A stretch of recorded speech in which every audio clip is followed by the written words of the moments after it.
All right. So, episode 3, here we go. Or maybe it's 4. I think it's 3. I don't even know. I'm here with Jayson Chang, who I met through social media through a friend, and he's a teacher in the Bay Area. And we're just going to talk about education because there's a bunch of crazy stuff going on. So, Jayson, thanks for coming in. Yeah, no problem. Thanks for having me. Yeah, how are things going at your school, your district? You work in the public schools? Yeah, I work in the public schools, and things are hectic. I think that's something that a lot of us can agree on. Is it's just crazy out there. There's no uniform way of how schools are reopening. I mean, even here in the Bay Area, at least when it comes to the public school districts, they're all doing their own thing. If you've seen the news recently, San Jose Unified, their teachers are required to go back in the classroom, whereas other neighboring districts aren't the same. So it's been interesting. Yeah, I guess being a private school teacher, I'm a little more isolated from some of that, but I did read the article that you just mentioned there, and I was very surprised to see that some public schools were having their teachers do that. Because I know at our school, it has been controversial, to say the least, in terms of opinions amongst people and how they're feeling about going back to school to teach in a virtual setting in the classroom where there's no students. Right. How's your school? How's fall 2020 looking for your school? I mean, similar unknowns. I mean, I coach sports, so that's kind of been more my immediate focus in some ways. Is kind of what is that going to look like? And I don't know how familiar you are with what's going on in that, but the sports have all been pushed to the spring. So like the fall sports are going to be December to April, give or take, and then from April to I think late June is going to be the spring sports, and they're going to combine them and have kids allowed to play two sports at the same time. So there's just a lot of stuff that's going to present challenges with, like, how do you share field space when you have all these teams practicing now, or gym space and all this stuff. So trying to think a little bit about that, even though we are in August, and there are no sports in August, just because that's going to be a big thing if it even happens. That's kind of the other flip side of the coin. There is, will we even have the sports? And I don't know. I really don't. I would say it's 50-50 at this point. Yeah, I don't coach any sports, so I'm not sure how that's working, but I do advise for a lot of clubs. So seeing how classrooms are going virtual, it's just really interesting how we're going to do club activities. That's the extracurriculars, Do besides they have sports. to all be virtual as well? I mean, schools are closed, right? And they're physically closed, so we can't have off-site visitors, and it's just, yeah, it's how do we bring? I mean, first of all, this is not normal, right? It's emergency teaching, but how do we bring some kind of semblance of a school setting in these times, right? And that includes, like what you mentioned, like sports, clubs, and other extracurriculars. It's just, yeah, we're just trying to figure that out right now. Yeah. Well, I asked you about the clubs with any potential to meet on campus because we have been working with our athletes outdoors, and the county have allowed stable groups of 12 to practice. Um, However, I don't know if that's going to continue during the school year, which would be strange to me in some ways because you're allowed to do it in the summer, but then maybe not in the fall once the calendar year starts, even though environmentally speaking, nothing's really changed. So I just don't know how all the regulations are going to play out. So that's why I was asking if you had any insight as to whether or not you can have any student contact at your schools. Currently, to my knowledge, no. Yeah, the last that I looked at our MOU or our memorandum of understanding, that is not the case. Hmm. Yeah, unless things change or with Governor Newsom's about how if we're off like the watch list for 14 days, then that's where we might reconsider, maybe adopting a hybrid format. Yeah, that's kind of what we were looking at Yeah. too, is a hybrid format. But even that presents a lot of nuance and questions, and how does that work? Well, yeah, I mean, I was supportive of a hybrid format at the beginning of the summer. Then things just changed over the summer, and I just went from supportive of a hybrid format to like, no, dude, we got to go distance until until the numbers are going down, right? I mean, we closed schools like around March 17th when there were maybe less than or around 1,000 cases in this country, and now we've we've kind of hit the millions, and there's just a lot of talk about oh yeah, let's reopen schools. It doesn't make sense. But it hit really close to home for me about how I changed my position was one of my teacher's friends' mom passed away from the coronavirus. So it's really shifted a lot of how I see safety and the reopening of schools. Yeah, I think that would impact someone definitely if they had a firsthand experience with it. I personally haven't, and I've struggled with it because I want to be open in some capacity because I didn't love online learning, as I'm sure most people didn't. But I haven't had the experience that you did where it's a lot more real in that sense. So I'm constantly trying to balance, my desire to do something on campus, but then also this respect for what we got to be really careful about how we do it as well. Right. When we look at it, is I'm pretty sure any classroom teacher, right? In a traditional setting, it would be like near unanimous that distance learning sucks. Teaching online absolutely sucks. But it's really like the safest option that we have to preserve lives. And that's my position on it when I shifted gears from going for a hybrid to full distance right now, right? And there's like some hybrid about talking about students show up, maybe like a quarter or 20% of the students show up on campus, and they rotate throughout the week. And now I'm just thinking, you know what? The Rona's not going to take a break on a Tuesday. It's still going to happen when it's out there. So yeah, so that's the yeah. And I was just talking to some teacher friends about it. When we were discussing about like hybrid and yeah, the same thing. Yeah, the Rona is not going to take a break on a day. It's every day. So how do you know when when you would be exposed or not exposed, right? Even with that kind of exposure, it's hard.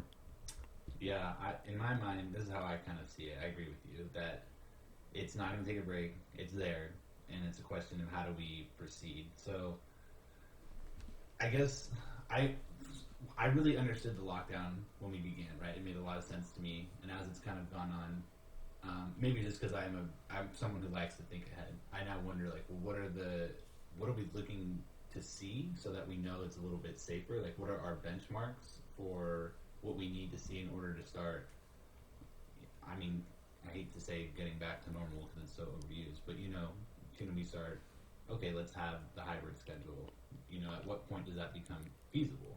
Like what are our metrics here? This kind of sounds like it's going a little bit off topic, but I'm gonna try to like round it back. Right? Is that when schools closed? I felt like this whole summer we've been very passive. And trying to be reactive, right? We were just trying to wait. Things are going to die down in the summer, and then come in the fall, we can go back into the classroom. And then I think by like mid-July, late July, it's kind of like, oh crap, things have not changed, and it's getting worse. How are we going to go back?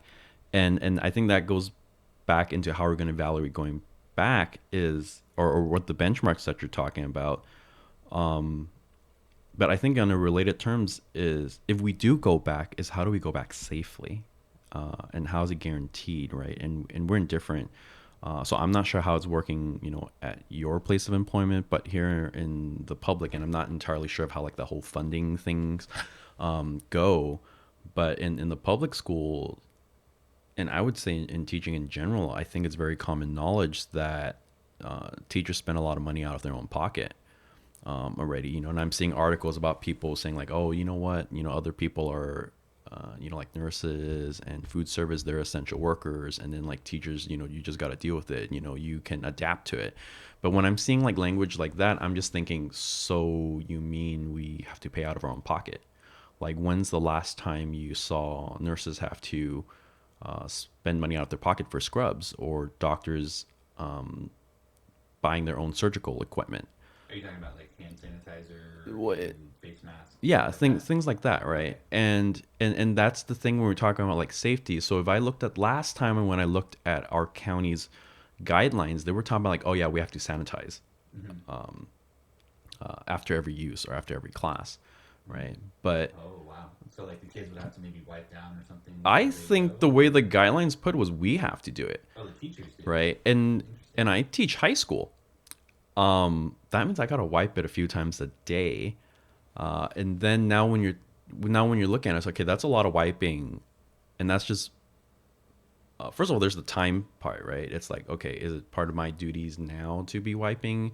And I feel like I have to, but then it also turns into a potential um, a labor dispute, right? That I could see is that's the custodial staff's job. Now we're taking their job. So it's just very complicated, when there's those, conflict of responsibilities, so to speak, right? And then there's the part with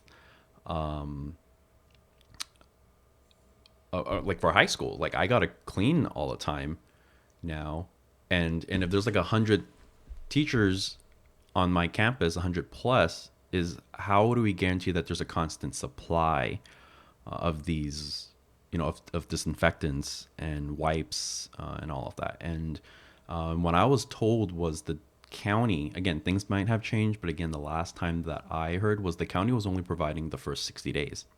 Okay, So what happens on day 61? good question. I don't know. Right. So yeah, so there's just like these things that are going on with that Kind of that, like that logistical yeah, issues. right. So it really comes down to logistics. Is that so? Going back to your question about like the benchmarks, is I feel like if we haven't even figured out the logistics, Mm-hmm. so why are we trying to figure out the benchmarks? That's a fair question. Yeah, the logistics are definitely important because you could hit the benchmarks and then you have a green light, but you have no procedures in place to kind of what you're saying, do it in a way that's going to be responsible for the long term, not Right. just 60 days. Yeah, and I mean, if we've looked at the guidelines, again, they all sound great on paper, but I always go back to asking, where's the money? Where's the funding for these things? Um, and it's and and are we going to ask for that it falls back onto the teacher's own pocket? Right? Because I spend on average at least $500 to $1,000 every year Mm-hmm. on my students, and then now the thought that of having to now spend more money out of my pocket to buy disinfectants and things like that. It's a financial hardship, but also at the same time, we can't even find disinfectants anywhere. It's like how am I able to find it, or am I gonna have to ask parents to donate? Yeah. Right. And again, parents like us, they're probably ask, where are we going to buy disinfectants? We can't find them anywhere. Yeah, I think of all the things you're saying, the biggest red flag going off in my mind is a simple supply and demand issue, right? Yeah. Because if school's open, now you're talking about a pretty significant portion of people that are going to now be buying these disinfectants. So you're going to have maybe a big spike in demand that could create a problem if there's not enough supply for it. Yeah. So, I mean, but on the other hand, then I wonder, maybe not so much with wipes, but with hand sanitizer, I would be willing to assume that there's just more hand sanitizer per capita, right? Like, I bet there's kids that just have it now. Like, some people have just adapted. Where does it break even if it does at all? I don't know. So I went to Costco yesterday, and I mean, they're pretty well stocked in hand sanitizer these days. So I think when it comes to hand sanitizers, I think they're more readily available now.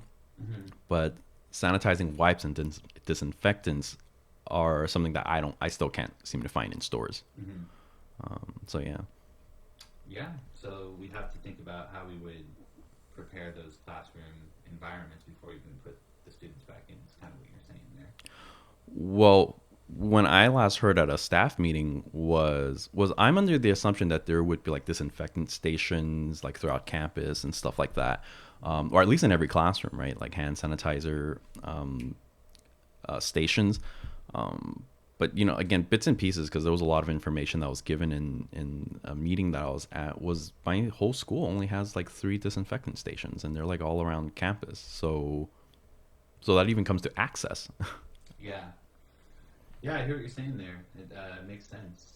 What would you say to someone who maybe would argue, like, or maybe not argue, but say, like, well, the kids don't transmit as much as adults do, or something like that? Because I've been hearing a little bit of that stuff. Oh man, so I feel like when that question is posed, uh, there's two things that I would say to that as a counter is one is we really should not be comparing other countries, how they reopen their schools with ours, right? And a lot of those countries they have national plans, right? Whereas here in our country, it's kind of like left up to the states to figure out their their own plans in response to the ongoing pandemic, right? Like California, we closed, and then Florida kept their beaches open. So it's like there's no national response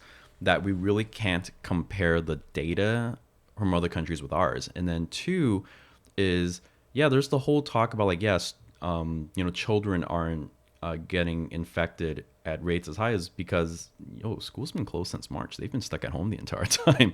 So I really feel like it's a very untested population, right? Now you're seeing articles and incidents happening across the country, like kids they were at a summer camp and they were exposed, or like the first day of schools and then they're getting exposed. We're really going into uncharted territories, and that's my worry is that if we just go with the whole with the data or the science that we had before about children not being open to infection as the other population groups is I feel like going back into school is the experiment, and is it worth it? Those are lives that we're talking about, right? And I think one life is already too much. Yeah, that's a good answer to that, especially when you're talking about how the kids have been more isolated, so maybe it's not as representative as they're out and about doing their normal thing. Right, and I mean even if they are healthy, right? They're like healthy carriers, is they could bring it home, right? And they could, right, and they can infect grandma, and that's another area right there, and not even just students, dude. We got staff that are in the at risk category, right? What do we do about them, right? I got colleagues who are in their 60s who are in the at risk population, and I got colleagues who are my age that have I'm a millennial, and there's I have colleagues my age who have pre-existing conditions that would still put them at risk. So it's not even like an age thing now; it's also like a health thing that some of us have, especially we have immunocompromised systems. Mm-hmm. Yeah. Yeah, definitely. Yeah, I mean, I agree with you that one would be too much. I just wonder that, that's also a really difficult position then for leadership, and I don't envy them at all, right? If you're looking at it as like a zero-sum thing, then that's really challenging.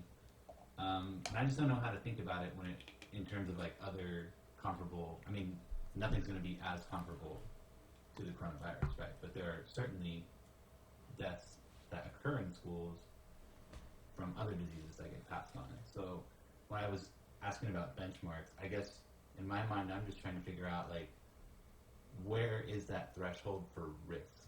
Because it can never be zero, but where should it be? And I don't think anyone really knows the answer to that. That's a really tough question.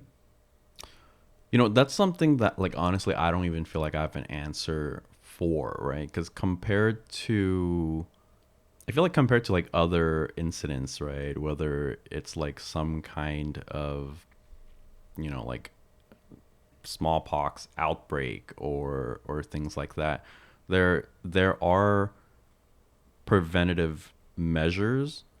I mean, there's like vaccines that are available for those, but then now when you look at the issue of like any kind of possibility, right, and we're talking about even in like active shooter scenarios, right, then those are concerns, but then I feel like a lot of those things could be prevented, right? Like we could prevent it, but whereas right now this pandemic there's no vaccine, right? Like if your body can take it, you recover, then cool. Then if not, then you might have to live with some of these um, consequences, right? That's affecting your health for the rest of your life, or you die. and and I think that's what makes this pandemic very much different than all those other scenarios or things that could lead to mortality. Right. Do you think we'll get a vaccine at some point in the next year?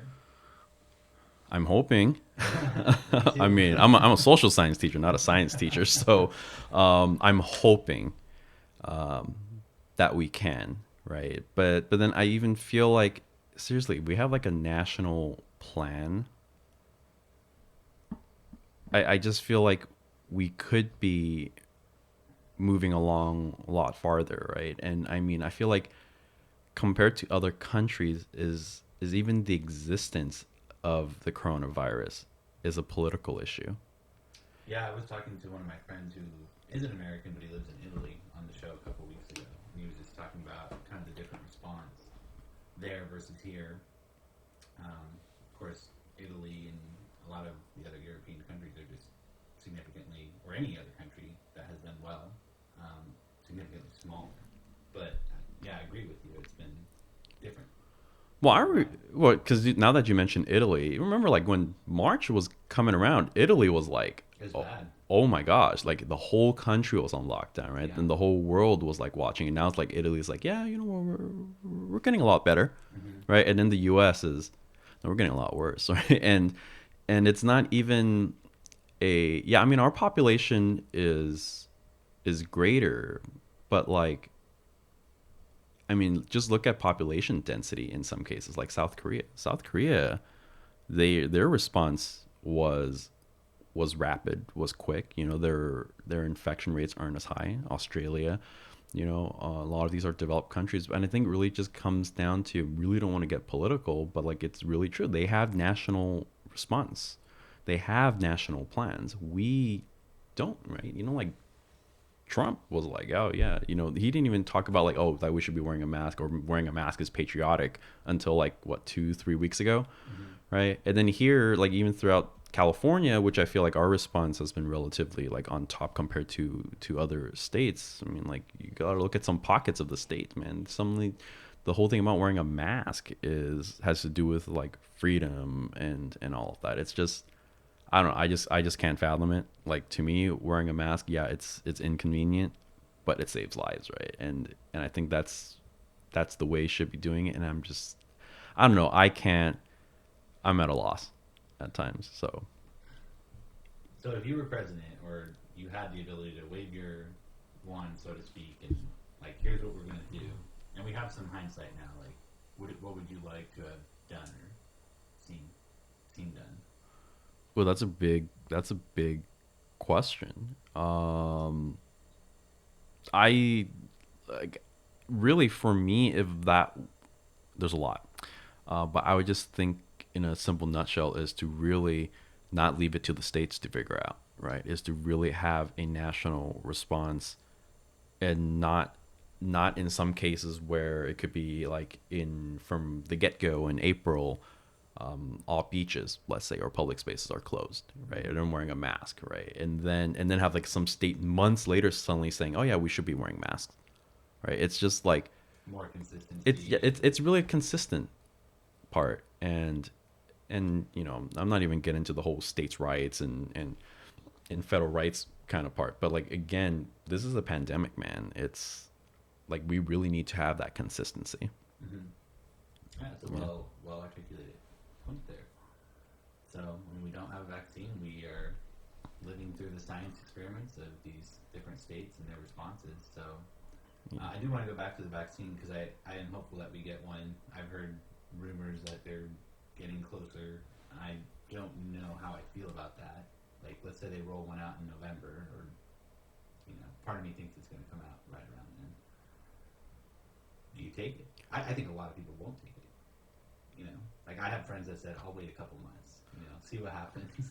I'm in that boat too, Yeah. right? Because like I don't want to. I don't necessarily want to be the guinea pig, Right. right? No one And wants that's to. yeah, right. And that's the word, right? And that is another part that I was thinking about. If we reopen schools, Are they going to make you take a vaccine? exactly. Yeah. So are teachers and students going to be the guinea pigs? That was something that I had thought about a couple weeks ago. Oh, I hadn't thought about it that way. Was if you're talking if teachers have to go back, right? And yeah, and students and with the whole exposures, we're basically free guinea pigs right there, right? In the in the areas of public health, where all of that, then we might be. And that's the part where are we ready and are we willing to be these guinea pigs? Wow. So like a situation where school's opening, you we have this vaccine, take it if you want to come, or not even if you want to come, take it because you have to come, right? Or what? Right. You know, from an employment perspective, Right. maybe. Mm-hmm. Kids, I don't even know how that would work for them. Can they? Because I think in other states, like in Oregon, I know a couple of years ago they tried to have like a state law that would require every public school student to get, I don't remember which vaccines, but some vaccines, and there was definitely pushback against that. So I see no reason why we wouldn't have pushback just looking at that kind of a trend.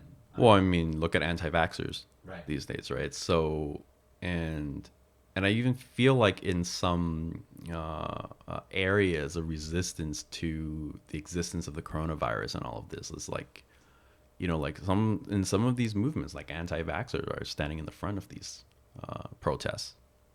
So, yeah, I don't know. It's just I wouldn't take it.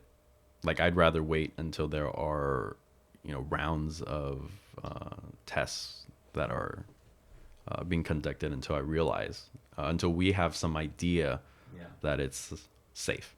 Yeah, I think what I'm going to do now that I'm talking to you about this is just at some point go research vaccines and like learn a little bit about the science of it, because just 3 months after it comes out make a difference versus 8 months. Like, like I kind of want to get an idea of what the history of some of these things are. Right. So I can make a more informed decision than just an arbitrary, like, it's been 3 months, no one seems to be having a third arm or whatever. So Right. I don't know. It's a weird situation to think about, but I think it's gonna probably go that direction. That's kind of like my gut feeling.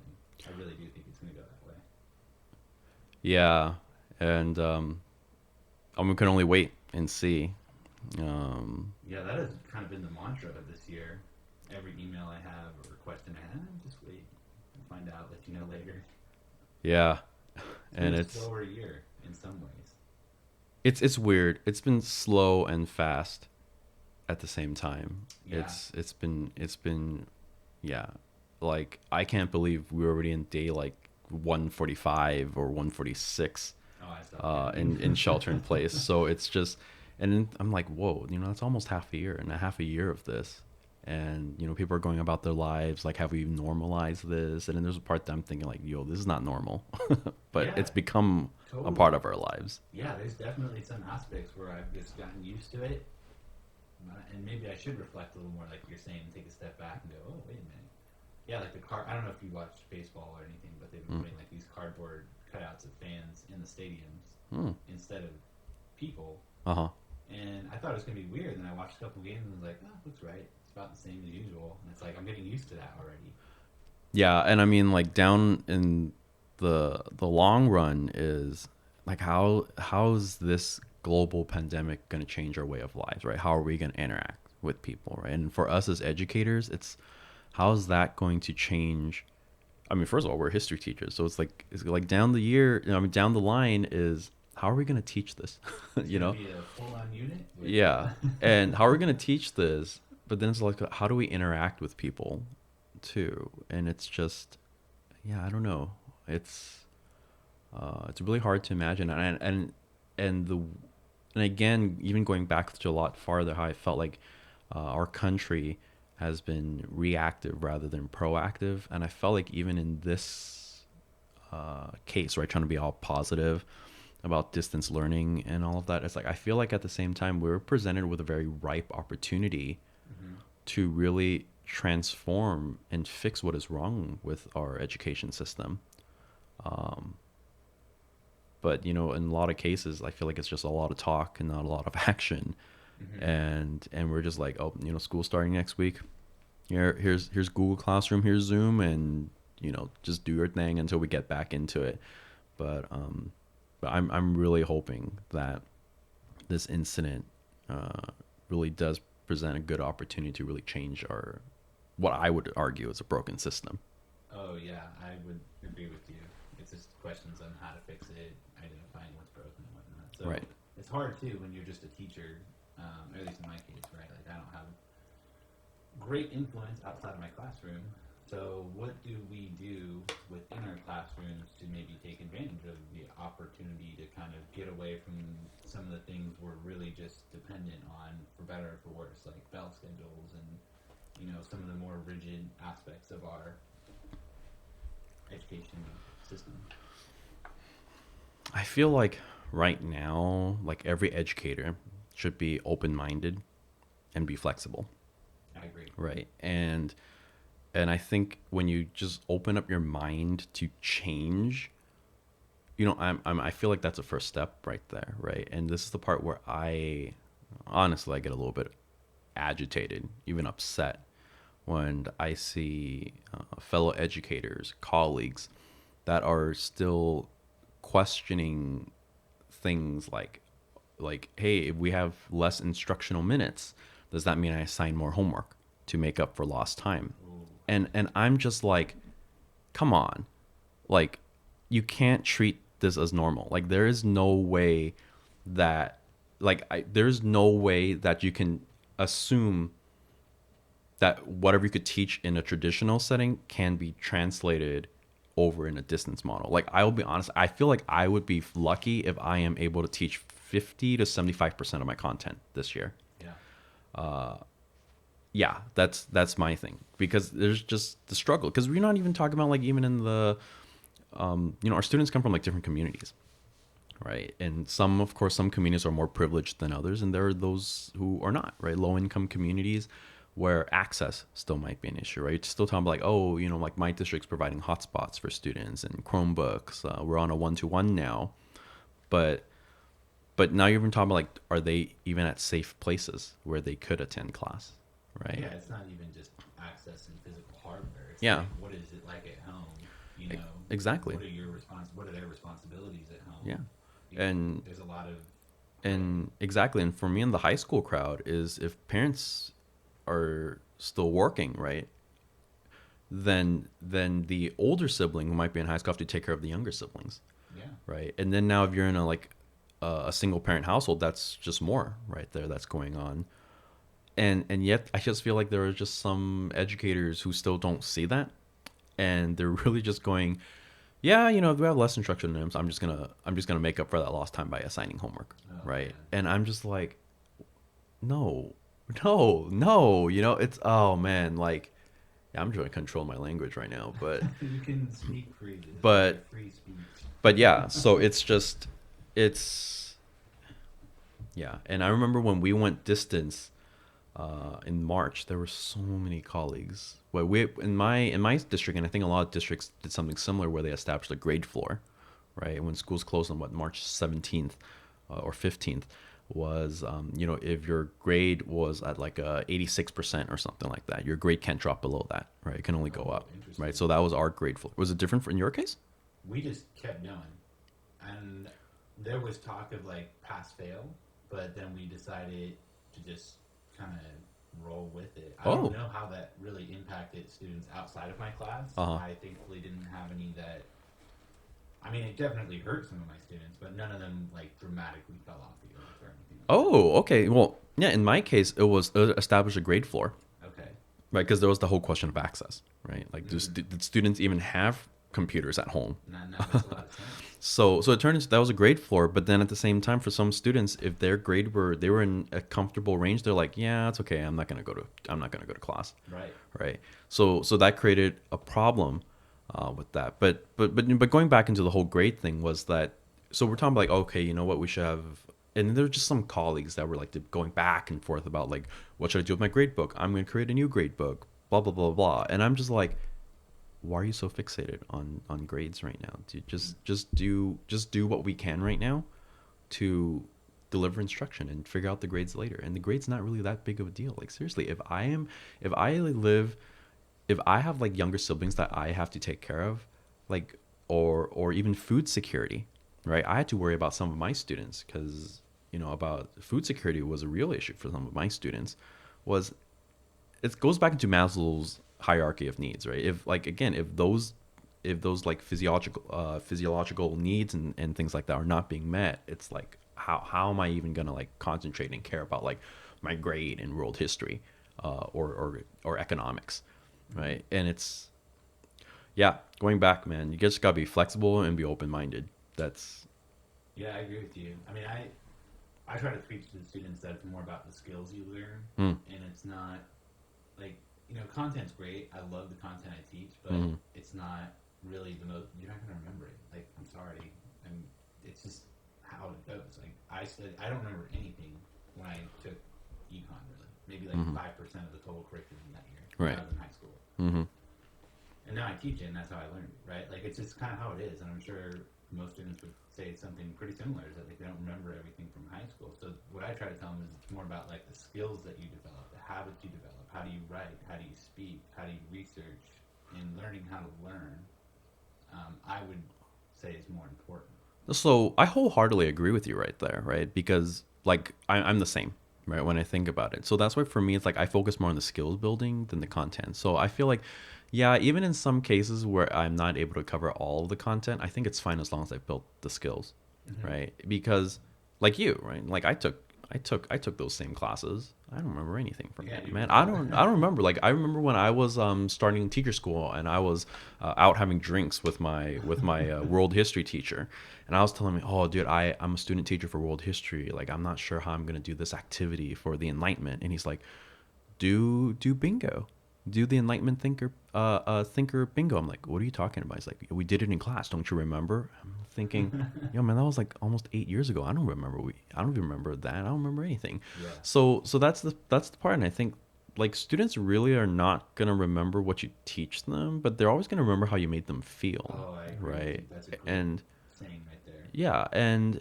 that's the part. Like the teachers that I've had that I still keep in touch with, I don't necessarily okay. There might be like a few certain lessons that I might remember, but I don't remember 100%. But I always gonna remember how they made me feel in the class, and that's why I still choose to keep up and maintain a relationship and a friendship with them Mm-hmm. now.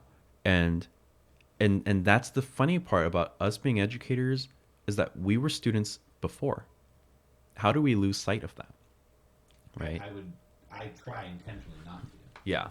And I think that's the difference right there between kind of the mindset you and I are espousing. Mm-hmm. Maybe someone who doesn't share it is they Right. can. I mean, it just happens. Like, I understand it, but I think it's important to go back to your own self as that 16, 17, whatever age you were, Yeah. and remember what that felt like. Right. And I think that's everybody's different, man. Like one of my mantras, right? It was cliched, but it's like, be the teacher that you wish you had. And that's how I try to present myself in the classroom. And maybe some of these other educators for content is like, hey, that is what they want to do, right? Content, content, content. But then at the same time, they might be held accountable, right, to like state testing and all that. So they feel there is a pressure that they have to cover all of this content. And luckily, right now, as a social science teacher in the state of California, we don't. There's no standardized testing that we have to do Mm-hmm. for now. We're like that neglected middle child, which at the same time, it's a blessing that I'm going with. Like, you know what? Like, I'm actually able to teach content now and skills that I think are important for my students. Mm-hmm. So there's a lot more freedom there. But I could also see how it could be like a double-edged sword when you might have. Uh, Educators with like no benchmarks or guidelines, and they're just going to do like whatever they want. Yeah. So yeah, it's totally a double-edged sword in that area. Yeah, that's kind of a different path of exploration. But I do agree with you about, I don't have an AP class, or I don't have to worry about, a particular test or anything like that. So maybe that would change my approach a little bit if I did. To a degree, I still think the prevailing notion of learning, the skills and building good character and how to be a positive citizen in the world is more important than like, the diminishing law of marginal utility or whatever, right? Like, they're not going to or who invented the kanjin, Yeah. right? And I heard that's always on the the test every single year, Mm. right? And I'm like, why? Like why do you need to know it's Eli Whitney? Like that's the yeah, it was weird. My master teacher told me that, and I'm like, why? So yeah. And how do you even measure that? That's what you just said. Those things. You can't really measure those. That right. That's something that they have to. That's actions that they would have to take post school Hmm. or outside. Yeah, that's a difficult one on how to measure it. I mean, I think some of the skills you can measure, like presentation skills, you can do that. I think a little more easily, and then it's a more meaningful assessment than like, did you say the right thing versus how you said it. Mm-hmm. And in writing, there's mechanics that you can teach that are useful, and there's some objective measuring we can do with some of these skills. But the big picture, you're right. It is largely going to develop outside of our time with them, Mm. and we won't really know how they um, turn out, right, until years later Right. if we get that opportunity. Mm. So how do we do that online? That's one of the things that I've been wrestling with, as hopefully a lot of educators are, and I'm just worried that they're all going to be doing the same thing all the time and then being behind these screens for like 10 hours a day or something. Oh gosh, screen fatigue is so real. Not talked about enough. Yeah, and and again, this is the part where some colleagues uh, don't take into consideration, right? About like less instructional minutes, and do I assign more homework? Do you mind me asking how your schedule is kind of set up? We're on So, we're on block.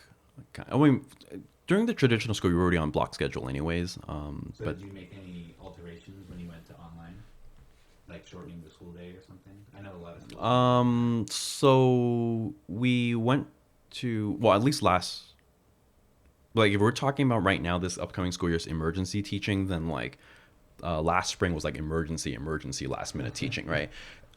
So we went into pretty much, I'm trying to remember, was we held class once a week. So I only saw like my period one once a week, Oh wow. right? And we just, for a 90-minute slot, I believe. Okay.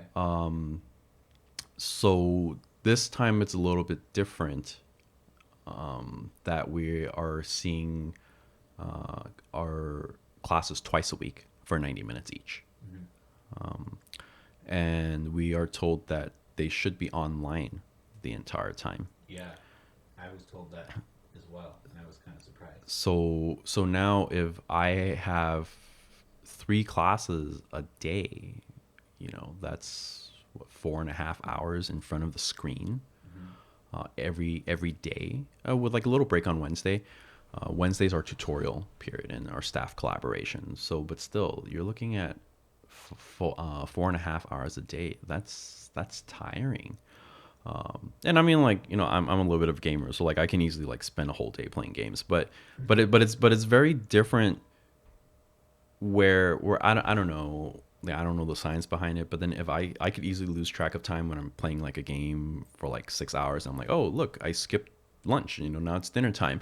But then when you're in a virtual setting, is very very different, right? I think the kind of attention that you pay that you give it is like, it's so different that there is like a real screen fatigue. Like this whole summer was, what summer?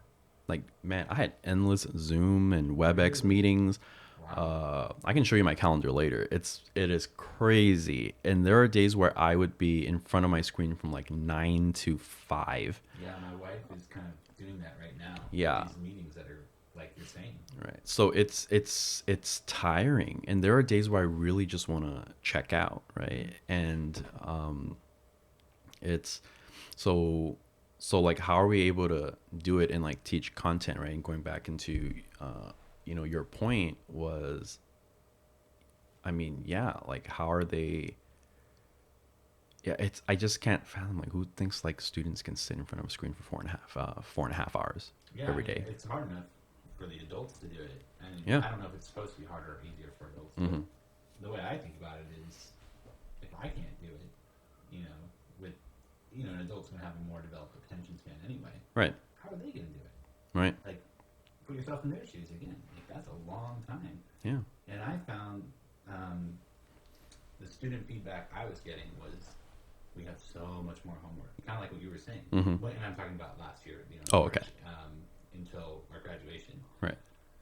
Because people felt, the instruction's not as good, so I have to overcompensate by assigning a little bit more work now than I ordinarily would. So these kids Right. are on their computers, Mm-hmm. and then they're getting instruction, and then they're doing more homework afterwards. And I just was like, wow, I got to scale back. Yeah. So, I mean, I've always been focused on, if you've noticed through our conversation, I talk a lot about like feelings and stuff like that, right? It's like I've always been big on social emotional learning, right? So when we went distance last spring, that was my focus. I just want to make sure they're all right. Yeah.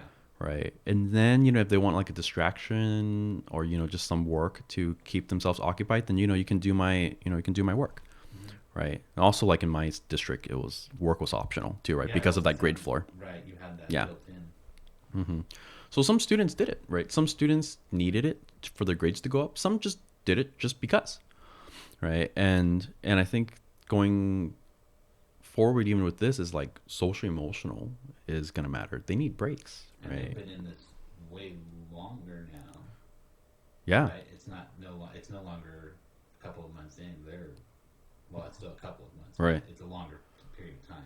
Right. Well, now they have to go to class, right? Because last spring was optional. Like, Oh, really? Okay. I didn't was know it was optional. well, it became optional because it became optional because of that grade floor, Right.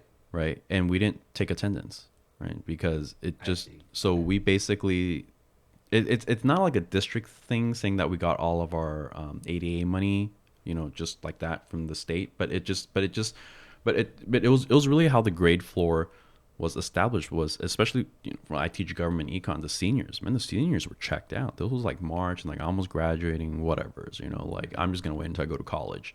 That's a whole other thing. So yeah, so that's why there was no incentive, or I hate to say the word, but I can't even think of a better word right now, but like punishment or No, I agree with you. or Our to not students, show up to class, right? Same problem. They're like, because we give kids tardies. if they're Right. late, And we had tardies for online, right? Right. Oh, You wow. take 15 minutes. But they're Uh-huh. meaningless. Like, Yeah. what are you going to do? They're Right. going to go to Saturday school or whatever. Uh-huh.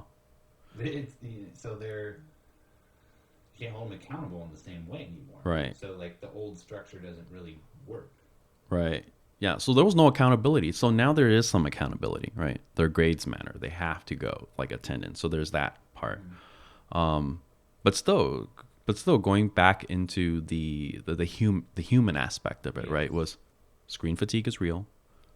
Can they really sustain sitting in front of a computer screen for 4+ hours a day? Right? Not being able to see their friends. Like, how do you even engage students, right? I think for us as social science teachers is like, how do we do the class discussions, right? And that's the thing that so I think there's a part that's like going a little bit off topic, but not really, was people who are not teachers are thinking, oh, teachers are being lazy. They don't want to work and stuff like that. I'm like, teaching online is not easy. It's, If you care. oh yeah, right. So it's like, well, now with like whole contract, so there is some accountability even on some teachers' end, right? So there is, right? So I think it goes You'll into have to explain that to me. I'm not sure. Or to everyone.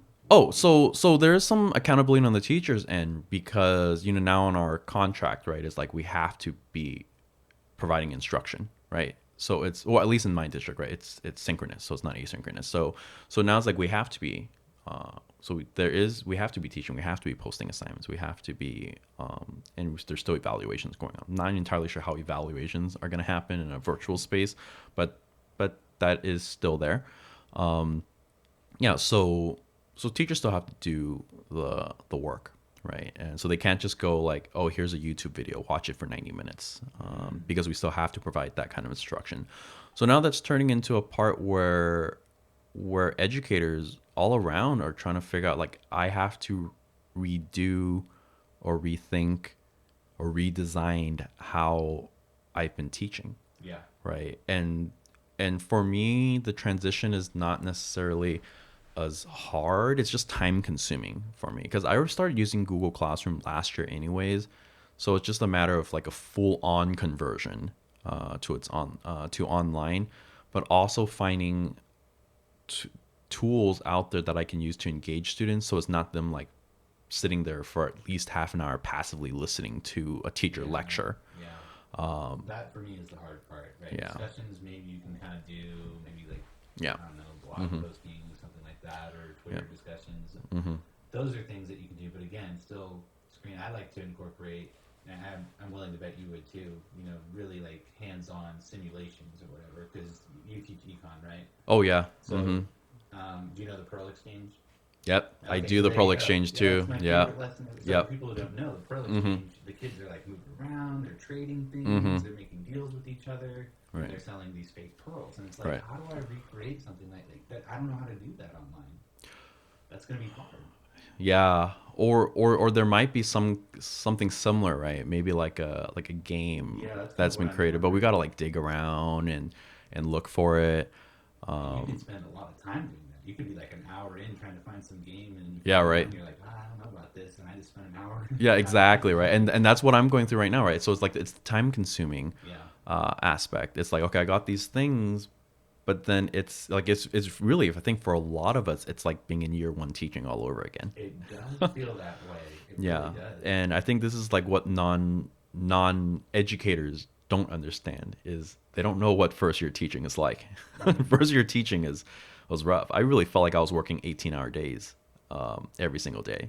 It was pretty terrible. So for people that maybe aren't in the education world, you just my feeling with it was this: you kind of feel like you're swimming in you're getting your head up to get that gasp of breath, and then you go back down, but you stay down longer than you're supposed to because you're really over analyzing everything you do. You're trying to Right. figure out everything. Mhm. And for me, the biggest issue was classroom management. Like, how do I Right. get the kids to like do what I want them to do? Mhm.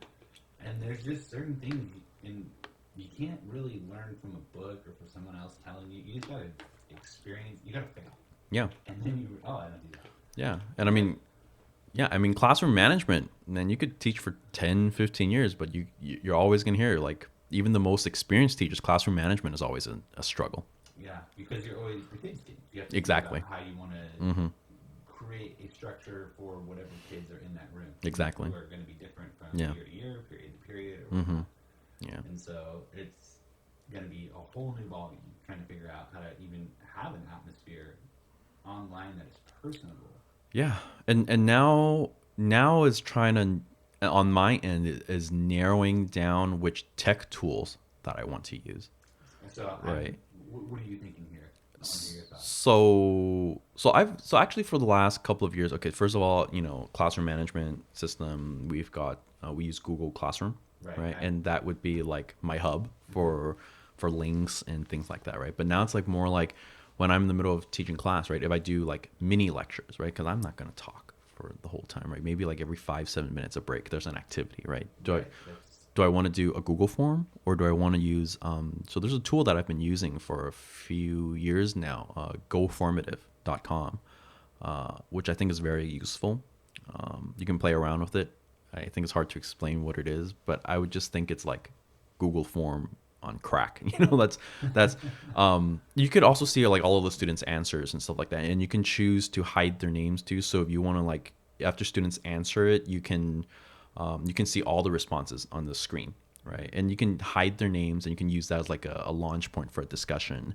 And then like recently, a lot of people are talking about Jamboard in Google Suites that I never even knew about until recently, which is like a screen with like a bunch of post-it notes and you just post things, right? But it's still anonymous. But I think it's just a good part to like elicit like anonymous student feedback responses as a way. There's just Flippity is like another one. I mean, it's like there's just like so many tools right now that and that's just me, right? And what if I'm trying to make sure that I might narrow it down to maybe only like 5 websites or tools that I would use consistently, because imagine if I'm using 10, Yeah. and then students have 5, 6, 7 classes, and then every single teacher might be using like a different program, right? One might be using like Quizlet, and one's using Padlet, one's using Poll Everywhere, one's using whatever's, like there's just like so many that it becomes just overwhelming, right? It's like it's an overload. So now that is the point where I'm spending my days now trying to figure out which are like the 5 or 6 that I want to narrow down with what I could see would be something that's consistent. And there might be one that I might use like once or twice as like a Test it out. yeah, just to test it out. But then what are the ones that I plan to are going to be like the staples in my in my class, right? And that's what I'm spending all that time for. So it's like year one with this kind of stuff, right? Because like you were saying, like if we're trying to do the Pearl Exchange, like a replacement, we can spend an hour or two looking for a game, and then we might realize, oh, you know what, this was not.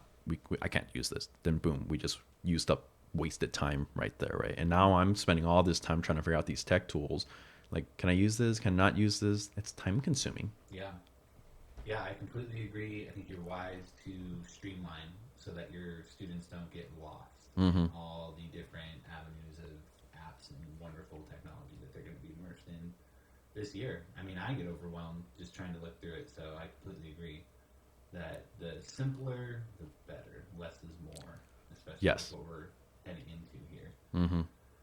So we shall see how it all shakes out, I suppose. Yeah. Now, I did want to ask you just briefly about tenure. We kind of maybe talked about it a little bit in the pre-show. So I know that's a controversial topic for a lot of people, especially those not in teaching, and then even within teaching. So if you don't mind me putting you on the spot, just kind of maybe explain what it is, and then, kind of what are your thoughts on it?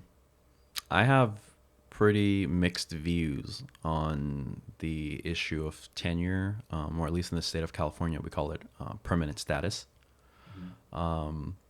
Is so in the state of California, if you're in a public school, after 2 years, you earn permanent status, right? And that is where you would gain full legal union representation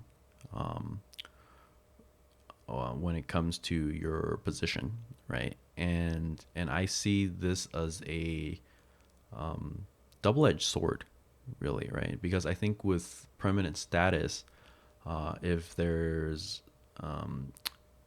anything that happens that's related to labor, you can always refer back to the contract, right? That is negotiated between the union and the district, and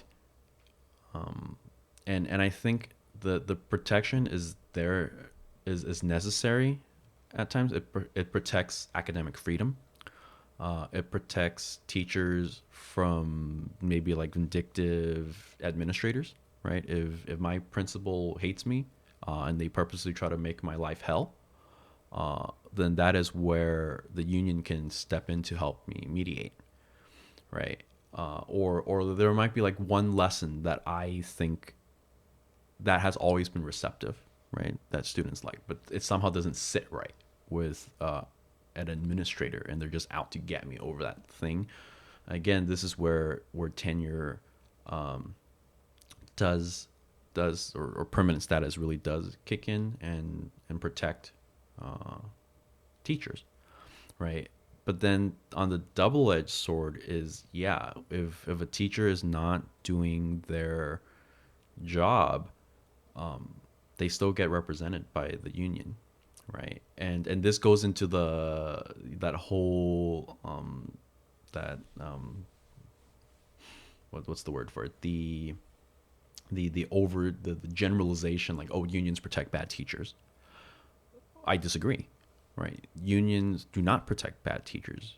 Unions protect and defend the contract that's negotiated between the district and the union, and it's to protect all, right? But then the cases that we do hear about happens to be, that one bad apple, right? And that's the thing in any case, right? In any profession, right? It takes one bad apple to like just screw up the whole profession.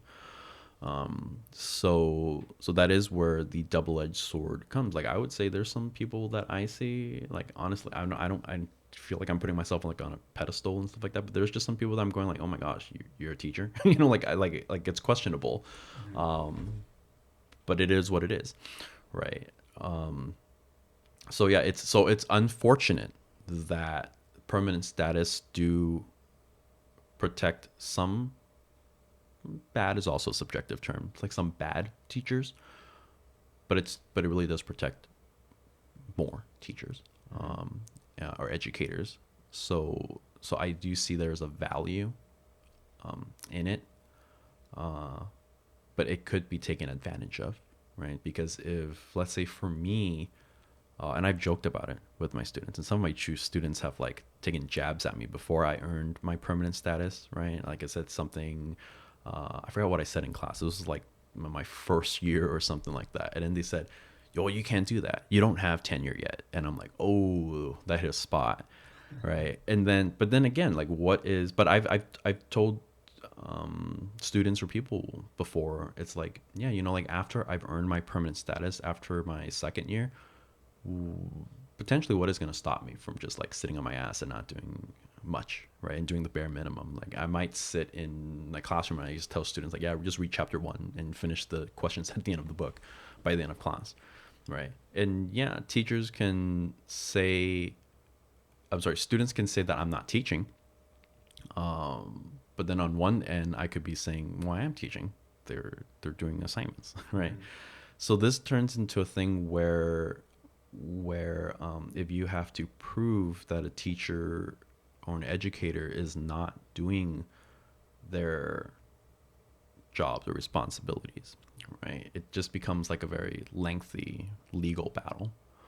And again, unions are not protecting bad teachers, because let's say if I'm in union leadership and I have to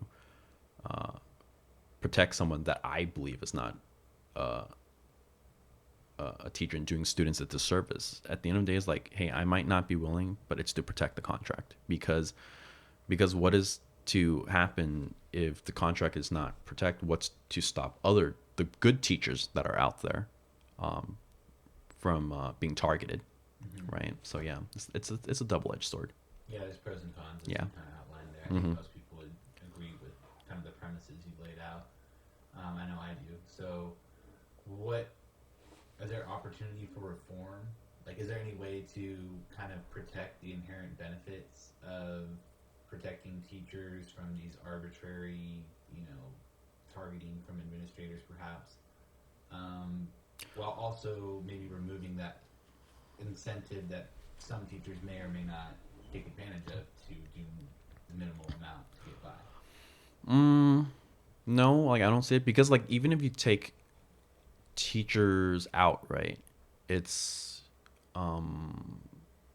it's a union. It's a labor union, right? And we're not the only labor union that's out there, right? We still got steel workers, we got hotel workers, nurses. There's still unions, right? But I think there's just a lot of tension in this country focused on teachers unions and the whole bad teacher and the whole tenure kind of thing, is because when we look at it, is the teachers unions are this country's largest unions, labor unions left uh, in this country, right? And this country, really, since Reagan's time, has really seen a large decline of union membership and the presence of unions, that I think it's just gotten such a bad rap that people don't necessarily see the value of having a union in the first place. And we really got to look into the history of what kind of benefits that unions and the labor movement have really brought to the benefits of regular Americans, right? And I think it's just easy to say for some people who don't really, again, know labor history, and just say, oh, they're socialists or whatever, it's right. But it's no, it's so much more complicated and complex. That I really need to look at the history. But going back into like I don't necessarily see it, right? Because if yeah, at the end of the day, no, like I don't quite see it, as long as teachers are still part of a union as a bargaining unit, right, to negotiate a contract, right? It might be different in your case where your contract might be different than your colleague, right? And maybe, and again, I don't know how the structure works in private schools, right? Is that maybe a salary, you could negotiate salary, and things like that, and you might have better luck. We, let's say on paper you and I have like the same experience, but you're just better at like negotiating or something like that, right? And then you could be making thousands more than me, right? So yeah, so it's just like, but some people who might be, so it really just comes down to the contract, and I still believe that there are strength in numbers, and it's easier to push for changes that are beneficial for our students and educators. And I do firmly believe that teachers unions out there really put students first, right? And it's very contrary to what people think, that unions are terrible for our students. It's like, I really do believe, because at least when it comes to teachers unions, it's made up of teachers, right? We know what it's like in the classroom, right? And then we hear these people in government who honestly may have never even had classroom experience or even have attended public school before, in charge of public education in this country, right? And they think they know best. But we're in the trenches every single day, right? We see what's going on. So yeah. Yeah, I hear what you're saying there. I don't know about negotiating. I've never personally tried to negotiate a salary. So my worldview of it is that it's largely the same as a public school, where you have like a pay scale, right? And then it's based off of your years of teaching, and then how many units you've acquired for your own personal education. So that's kind of how it works. So like, I know what my salary will be. I've never tried to negotiate like it. Oh, okay. So it's possible, but I just don't. I haven't taken advantage of something I didn't even know was possible. Again, I've never taught in a private school before, right? Yeah, That's just speaking from my experience in the private sector, right, where I had to negotiate my salary. Right, that's a different thing there. Right. So again, I don't know the history, right? It might have been that it's just really a semblance of how private schools can keep their teachers. I think it's just a structural difference, right? Like, and I might be wrong. I don't know. That's why I'm talking to you. Right. You're in the world. I'm not. My vantage point, it seems like it's very structured, right? Like, you have a union, you have a district, you're represented, and there's certain trade-offs that come with that structure. Whereas in a private school, you just work for that school, and they show you their pay scale when you get the job offer, and you are where you're at. Or at least that's been my experience at the multiple private schools I've been at. If it doesn't go well, like, there is no union to say like, hey, you can't fire him or let him go or whatever. So maybe that's a potential negative, but there's also, as far as I know, no ability of the school to like hold my credential or something like that. Whereas my understanding is that could happen in a public school. Like, there could be a situation where that could be used against you, maybe. So I don't know. There's just trade-offs with it, and I see it work in the private schools. So I just wonder if there would be more flexibility if there was another way to do it. Well, just going a little bit away from just looking at least when we look at the teachers union as being like a labor organization, is we're more beyond a labor organization. We're also a professional organization too. So even with the dues that our members pay, is we offer a lot of professional development opportunities and grant opportunities. So there's also that kind of like benefit in being a part of like, and I'm involved in a number of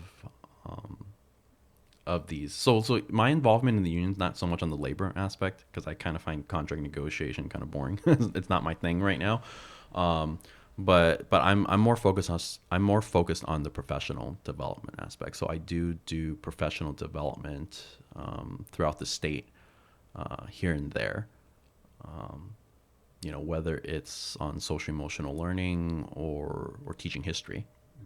Personally, for me, I teach history thematically, right? And there's some interest in that area, so I offer those, right? And and the union provides these opportunities for teachers to continue to improve in their craft, right? So this, I'm just bringing another facet of a benefit of the union. So yeah. Yeah, I understand what you're saying. There's Mm-hmm. pros and cons to it. Yeah. So we probably won't come to a grand solution that no one's ever thought of Right. for tenure. But I do think it's an important topic. And I don't know what the solution is, but having conversations about it and trying to figure out what works and what doesn't work, I think is important. But the most important thing is just the well-being of the students. Right. Like that, to me, is number one. So Yeah. So even in my case was that I mean, yeah, having permanent status was nice, right? But then I felt like before I earned it, I was just wondering, yeah, honestly, like, I mean, when I finally earned it, kind of just, oh, cool, it's a bonus, right?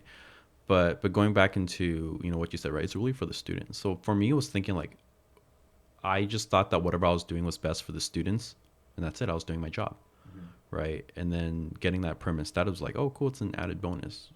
Then I felt like that if something happened right now, I was let go, right? Again, let's say I had a terrible principal, right? And he just didn't like the way I walked or something or whatever is right. And he let me go. Like I couldn't say anything, but then at the same time, I was just thinking, you know what? If I don't, if they let me go, then that probably just means that I didn't belong there, right? And then I'll just look until I find a place where I feel like I could belong and I can do what's best for my students. So yeah, I mean, it's such a complex, this whole thing is such a complex system we're talking about, right? Like even earlier when we were talking about distance teaching and being open-minded and flexible, or tenure and all of that, I think it's all of it's such like a systemic way. It's just a very complicated system when we look at it, when at the end of the day I feel like I just want to teach. I like, seriously, I just want to teach, but there's just like all these layers of things to discuss about, right? Accountability and tenure and permanent status, contract, it's just whatever, it's right. Yeah. Yeah. I mean, everything, and I don't mean that in always like the literal political sense, but just like even within a workplace, like there's politics. Oh yeah. That's more what I was referring Right. to. Right. I mean, everything's political. Yeah. Like, let's just be honest. Like, everything's political. Yeah, for better or for worse. Probably a little bit for worse. So. Yeah. All right, Jayson. Well, I appreciate you coming on. I enjoyed talking to you. All right. And for those of you who don't follow him, go check out his Instagram and his website, Chang the World, and you'll find some great memes and be able to see what's going on in his world. So be sure to check him out. All right. Thank you. All right. We'll do it again sometime. All right.